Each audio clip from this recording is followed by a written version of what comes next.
जय बिहार जय भारत साथियों। इस क्लास में हम पढ़ने वाले हैं कि ज्वार और भाटा क्या होता है। भाई ज्वार भाटा ये टाइट्स एंड इट्स क्या होता है। और बार बार आप कमेंट में बोल रहे थे कि सर जियोग्राफी पढ़ाइए, मज़ा आ जाएगा, जियोग्राफी पढ़ाइए।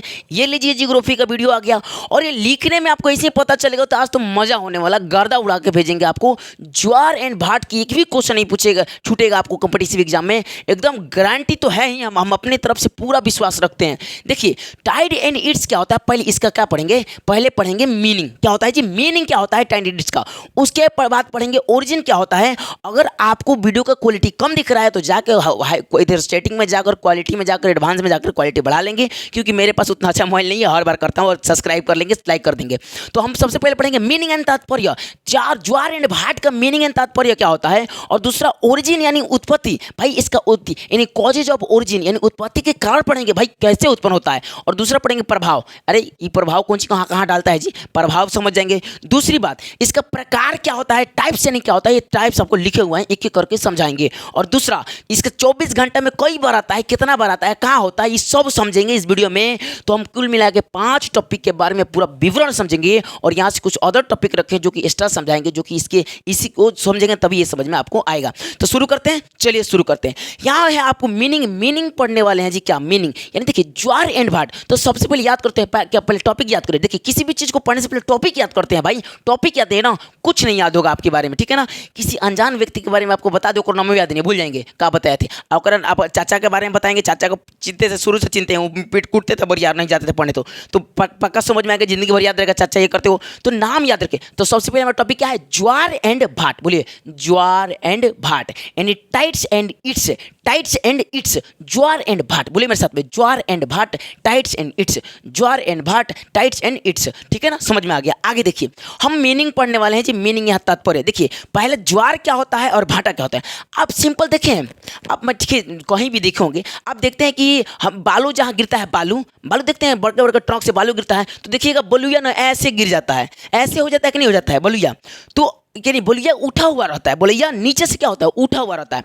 तो देखिए ये सब क्या होता है, ये ज्वार भाट कहाँ कहाँ आ सकते हैं। देखिए जहाँ जलीय भाग जब बड़ा क्षेत्र में हो, जैसे बड़ा बड़ा झील हो सकता है, बड़ा बड़ा खाड़ी हो सकता है, सागर हो सकता है, महासागर हो सकता है। इसमें ये छोटे छोटे जगह पे ज्वार भाट नहीं आता है। बड़े बड़े जलीय महासागरीय क्षेत्र में, बड़े बड़े जलीय क्षेत्र हो, जहाँ जल का पूरा एकदम क्षेत्र हो, वहाँ जाके प्रभाव पड़ेगा ना। तो यहाँ जैसे कि देखिए यहाँ पे बताए हैं, देखिए ये चित्र बनाते हैं, आपको एक दिन सिखा देंगे ना कि मैपिंग कैसे करते हैं, मैपिंग को सिखा देंगे आपको एकदम ट्रिक से। तो ज्वार का इंग्लिश टाइड एंड भाटा का इंग्लिश इट्स, एकदम अंत तक समझेंगे। देखिए यहाँ पर ज्वार यानी क्या होता है। देखिए ज्वार जब पृथ्वी का जल माने क्या है, महासागर है, माने सागर है, ये सागर है। सिंपल आपको समझाते हैं, ये सागर है। ये आपको एक कपड़ा से समझाते हैं, ये सागर है।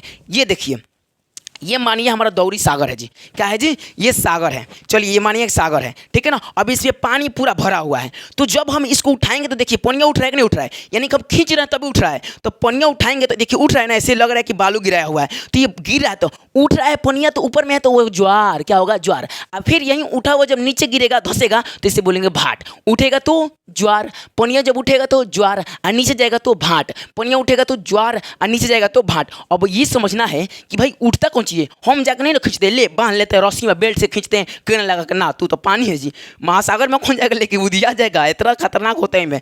तो हमें ये समझना है कि ज्वार भाट कैसे उत्पन्न होता है, तो हम बताएंगे। तो एक बार और देखिएगा, बोलिए पानी उठता है तो ज्वार और नीचे उठता है तो भाट, पानी उठता है तो ज्वार और नीचे दबता है तो भाट। तो ज्वार भाट, ज्वार भाटा समझ आ गया। अब देखिएगा इसको रखते हैं इधर साइड में।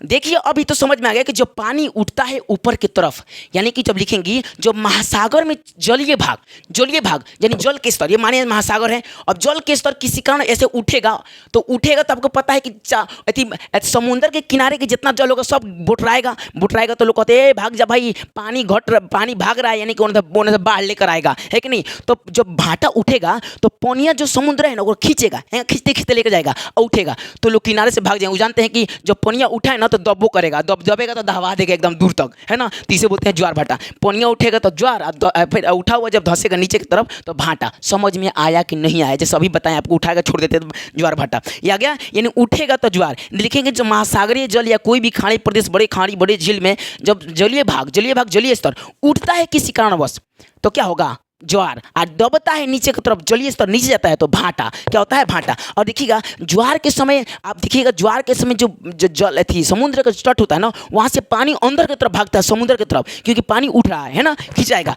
और जब नीचे धंसता है ना तो पनिया पसरेगा क्या ली, तो किनारा पे पूरा भर के लाएगा, वो लोग किनारे से भाग जाते हैं, नहीं तो भर जाएंगे पानी के मारे, दह जाएंगे, है ना। तो वही होता है ज्वार भाटा। समझ में आ गया? अब देखिए ओरिजिन यानी उत्पत्ति कहाँ होता है भाई, ये बार बार एग्जाम में पूछता है। ओरिजिन कैसे, बार बार एग्जाम में पूछता है। देखिए यहाँ आपको बुलाए हैं ग्लोबल का चित्र, यानी पृथ्वी का। यहाँ उत्तर नॉर्थ अमेरिका, साउथ अमेरिका, यहाँ लिखे हैं यूरेशिया, यहाँ लिखे हैं अफ्रीका। ये लिख लिया कि नहीं लिख लिया? ये आपको समझ में आ रहा है? ये नॉर्मल बना है जी, आपको समझ में आ रहा होगा। ये है नॉर्थ पोल यानी उत्तरी ध्रुव, ये है साउथ पोल दक्षिणी ध्रुव। यहाँ एक चीज़ छोड़ दिया है, नॉर्थ हेमिस्फीयर है, नॉर्थ हेमिस्फीयर, ये है साउथ हेमिस्फीयर। साउथ हेमिस्फीयर मतलब ये उत्तरी गोलार्ध, ये दक्षिणी गोलार्ध, गोलार्ध यानी हेमिस्फीयर, जा खत्म।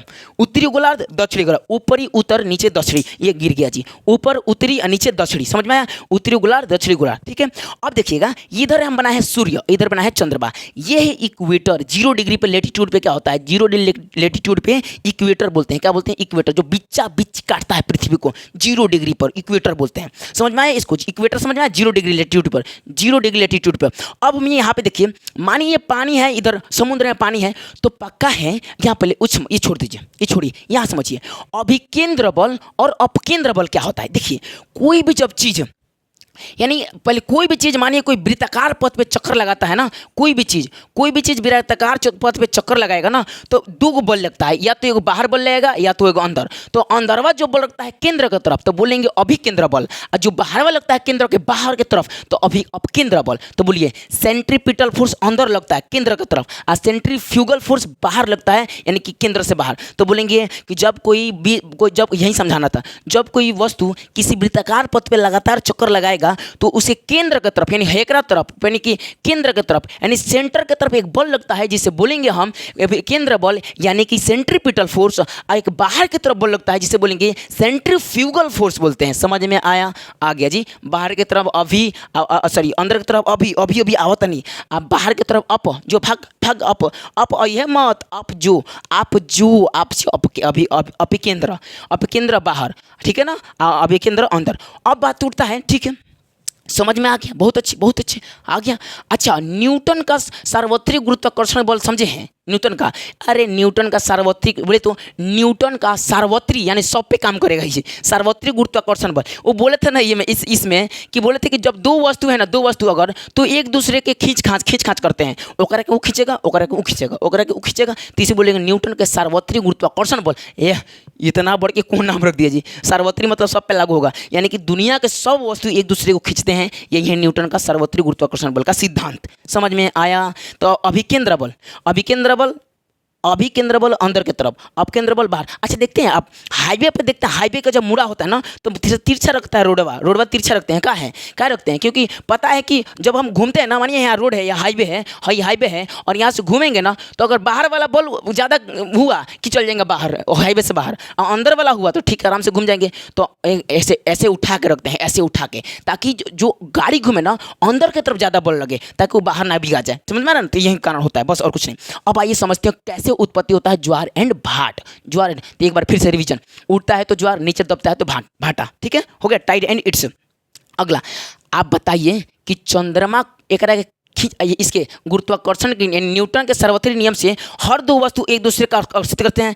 सूर्य पृथ्वी चंद्रमा को खींचेगी, चंद्रमा सूर्य को खींचेगी, पृथ्वी को खींचेगी। और सन किसको खींचेगी? चंद्रमा पृथ्वी को, और पृथ्वी किसको खींचेगी? सन को। ये तो पक्का है, कंफर्म हो गया, ठीक है। चलिए हम मानते हैं कि ये है हमारा पृथ्वी, चंद्रमा पृथ्वी को खींच ली, ठीक है। ये हमारा है कि सूर्य पृथ्वी को खींच रहा है, खींच लिया तो खींच रहा है तो पनियो तो खींचेगा कि नहीं खींचेगा?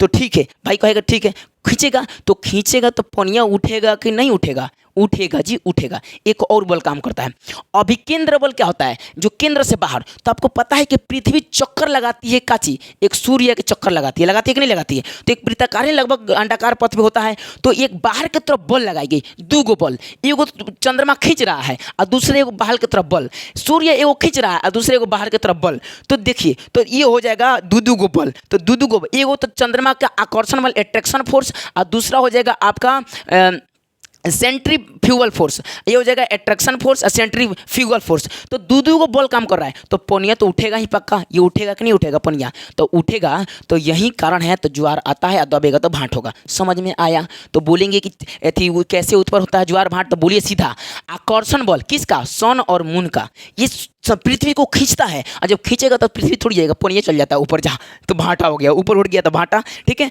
अब दूसरा अभिकेंद्र बल, अपकेंद्र बल किसका, पृथ्वी का, पृथ्वी बाहर की तरफ एक बल लगाती है जो संग संग और ही बढ़ा जाता है, दो हो जाता है बल, है ना, तो ये परिणामी बल कहा जाता है, ठीक है। ओकर बात, तो अभिकेंद्र बल अर्थ का, अर्थ का अभिकेंद्र यानी बाहर लगा रही है अर्थ, बोलिए कि जो भाग भाग जल भगा रहा है, तो अभिकेंद्र बल। और दूसरा आकर्षण बल किसका, चंद्रमा या सूर्य, पृथ्वी सॉरी चंद्रमा या सूर्य का।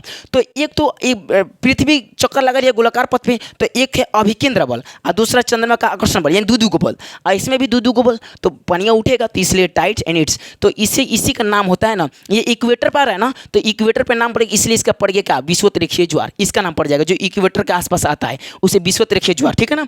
तो खैर ये सब बात बाद में बताएंगे, पहले समझिए। तो समझ में आया कैसे उत्पन्न होता है, तो पहला चंद्रमा सूर्य के आकर्षण के कारण, और दूसरा पृथ्वी ढकेलती है बलवा, तो उसे बोलते हैं अभिकेंद्र बल के कारण, अपकेंद्र बल के कारण, सॉरी अपकेंद्र बल के कारण। समझ में आया? अगला प्रकार देखते हैं, प्रकार क्या होता है, देखिए जी।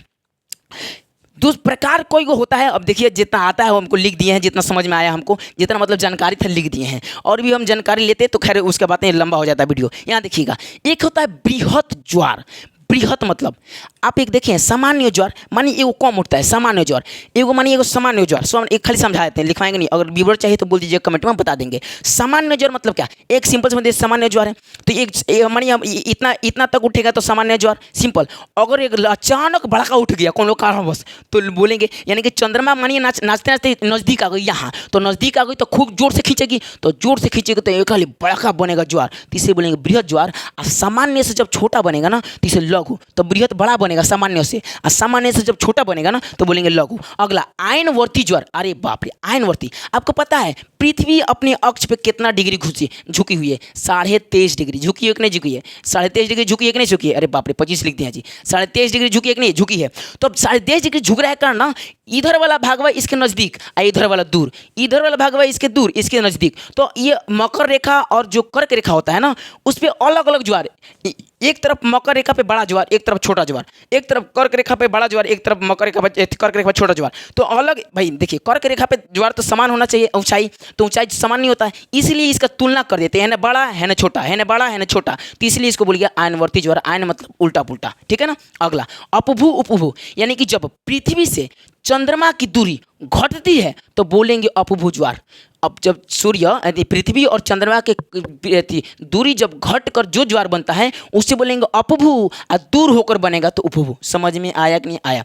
विषुवत रेखीय ज्वार, विषुवत रेखीय जो विषुवत रेखा पे है, सिंपल समझिए। दैनिक ज्वार जो एक दिन, दैनिक आप दैनिक जागरण पढ़ते हैं, यानी दैनिक जागरण एक आता है अखबार, दिन भर एक और दिन पे आता है, एक और दिन पे, तो एक और दिन पे जो आए ओकरा एक दैनिक, पापा जी डेली आपको एक और दिन पे पीटे तो ओकरा दैनिक पिटाई कहते हैं, तो इसीलिए इसे दैनिक ज्वार जो एक दिन पे आता है, और दैनिक ज्वार जो एक दिन में 2 बार आता है, यानी आधा आधा दिन में आता है, तो ठीक है ना। ये 24 घंटा पे आता है और ये 12-12 घंटा पे आता है अर्धदैनिक ज्वार। समझ में आया कि नहीं है? आ गया जी। अब थोड़ा एक टॉपिक छोड़ रहे हैं आपको, प्रकार हो गया, प्रभाव 24 घंटा में कितना बार, 24 घंटा में कितना बार, यहाँ बताते हैं, कहाँ बताते हैं, यहीं बताते हैं जी आपको 24 घंटा में कितना बार ज्वार आएगा, ये थोड़ा सा देख लीजिए। 24 देखिए, कोई भी मानिए पृथ्वी है ना, तो पृथ्वी कितना डिग्री घूमती है, पृथ्वी आप एक चक्कर लगाए थे 24 घंटा में, तो 1 से लेके 24 घंटा तक हो गया, कितना घंटा तक, 24।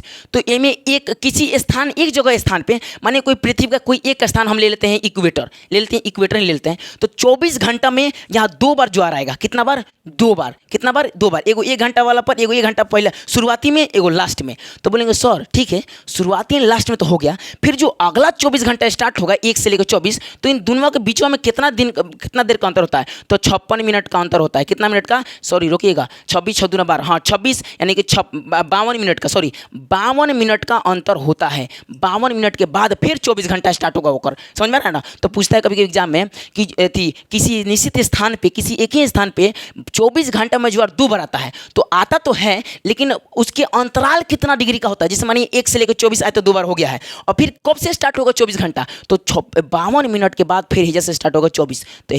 तो एगो हेजा ज्वार आया है तो एगो फिर 24 घंटा पे दूगो, तो फिर एक एकदम तुरंत नहीं आएगा ना, 52 मिनट वेट करेगा फिर 24 घंटा में, तो फिर आएगा एक पहला घंटा में फिर एगो, तो इतना दूरिया जो होता है ना इतना और 52 मिनट का होता है। ठीक है, आधा जो अर्ध ज्वार होता है वो 26 मिनट पे आता है। ठीक है, समझ में आया कि नहीं? आ गया। अब इस वीडियो को एंड करते हैं। आपको ज्वार भाट एकदम पूरा समझ में आ चुका है, कमेंट में करेंगे कि इसको भी टोटली समझा दे एक बार ट्रिक से। ठीक है, तब तक इस वीडियो को एंड करते हैं, बहुत लंबा वीडियो हो गया। तब तक के लिए जय बिहार जय भारत, और सब्सक्राइब कर लेंगे चैनल को ऐसे ही वीडियो के लिए, क्योंकि और मुझे 20 के सब्सक्राइबर होने वाला है, मैं वेट कर रहा हूँ कि जल्दी हो जाए। तब तक के लिए जय बिहार जय भारत दोस्तों।